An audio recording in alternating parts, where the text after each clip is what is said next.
밀짚모자 일당의 요리사이자 루피의 네 번째 동료 빈스모크 상디, 혁명군의 참모총장으로 드래곤에 이은 혁명군의 2인자이자 에이스의 의지를 이은 자연계 악마의 열매 이그리그 열매 능력자 사보, 밀짚모자 일당의 거모이자 몽키디 루피와 함께 일당을 결성한 최초의 동료 조로, 밀짚모자 일당의 선장 몽키디 루피, 혁명군의 참모총장 사보와 의형제이자 골디로즈의 하나뿐인 자식 흰수면 적던 2번 대장 에이스까지 전혀 다른 넷이지만 이 넷에게는 떡밥이 있습니다.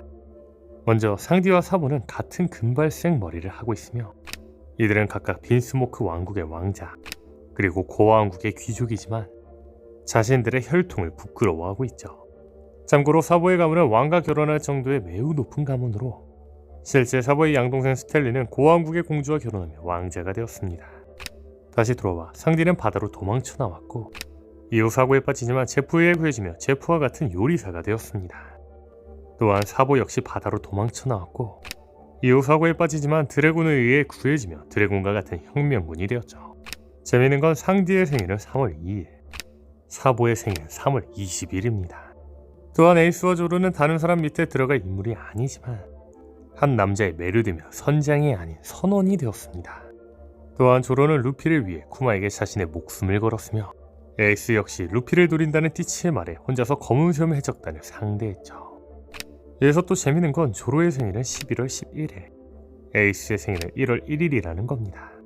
과거 예상편에서 밝혀지길 에이스와 사보의 전적은 26대 24로 에이스가 조금 더 앞서는데 조로와 상디가 적들과 싸울 때 조로가 악당들의 2인자, 상디가 악당들의 3인자를 상대하며 현상금부터 전투력까지 조로가 상디를 조금 앞서는 모습을 보여주었죠. 오다스는 비브르카드를 통해 밀짚모자 적단의 가족 포지션을 말해주었습니다. 그런데 조로는 장남, 상디는 차남이라고 하였습니다.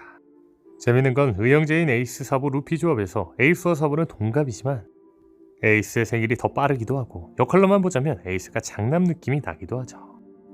이처럼 에이스 사보 조로 상디는 평행이론처럼 이어져 보이기도 합니다. 아마 이 떡밥은 오다스미 루피에게 에이스 사보와 같은 장남 조로, 차남 상디를 만들어주고 싶었던 걸지도 모릅니다. 분명한 건 이 떡밥을 통해 조로와 상디의 주 행적을 에이스와 사보의 행적을 보며 추측할 수도 있겠죠. 그렇다면 여기서 생각해볼 건 상디에게는 사보와 공통점으로 보이는 아직 일어나지 않은 행적이 하나 있다는 겁니다. 상디의 형제들은 모두 혈통인자를 이식해 탄생한 개조인간으로 선천적으로 강력한 힘을 가지고 태어났으며 전사로서 불필요한 양심이나 감정이 선천적으로 존재하지 않습니다. 같은 부모에게서 태어난 남매들의 머리색이 다른 이유도 바로 혈통인자 발현의 영향이죠. 다만 상대는 혈통인자가 발현되지 않은 실패작이었고 형제들처럼 선천적인 강력한 힘은 얻지 못했습니다. 하지만 상디는 동료들을 위해 레이드 슈트를 입은 뒤 레이드 슈트로 인해 잠재되어 있던 제르마의 혈통인자가 깨어나 상디의 몸을 강화시켰습니다.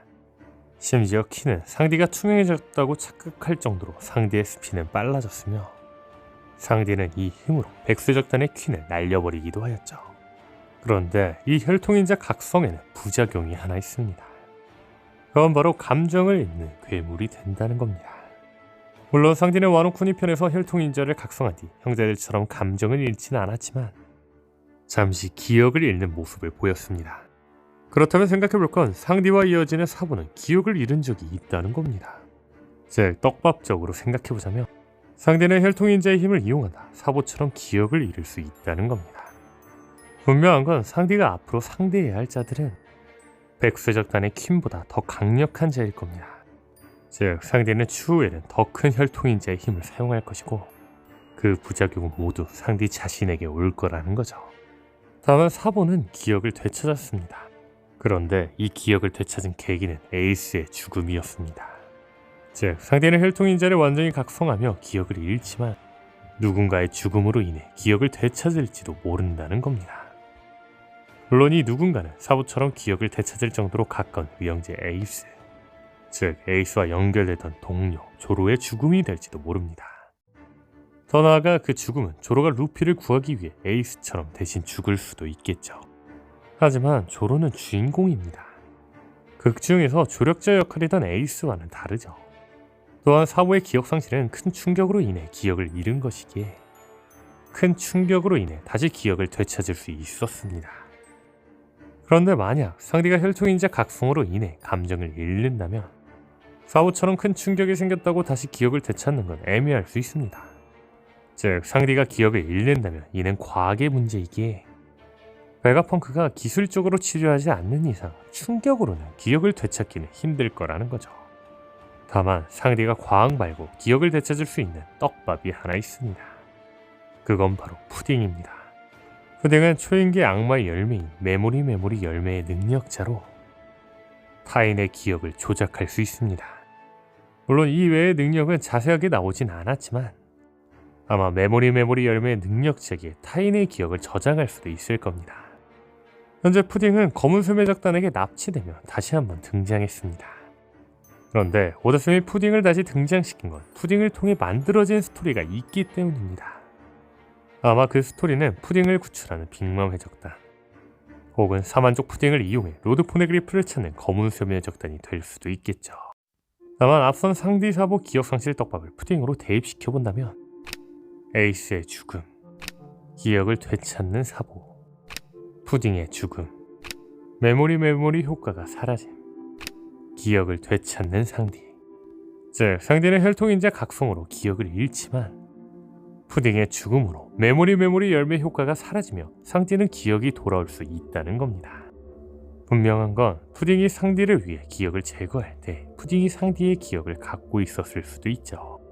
푸딩은 상디의 형제들이 토트랜드에 잡혀왔을 때 매우 감정적인 모습을 보여주었는데 이는 상디가 형제들에게 당하는 모습을 토트랜드에서 보았기에 했던 행동이라 할 수도 있지만 푸딩이 상디의 모든 기억을 봤을지도 모릅니다.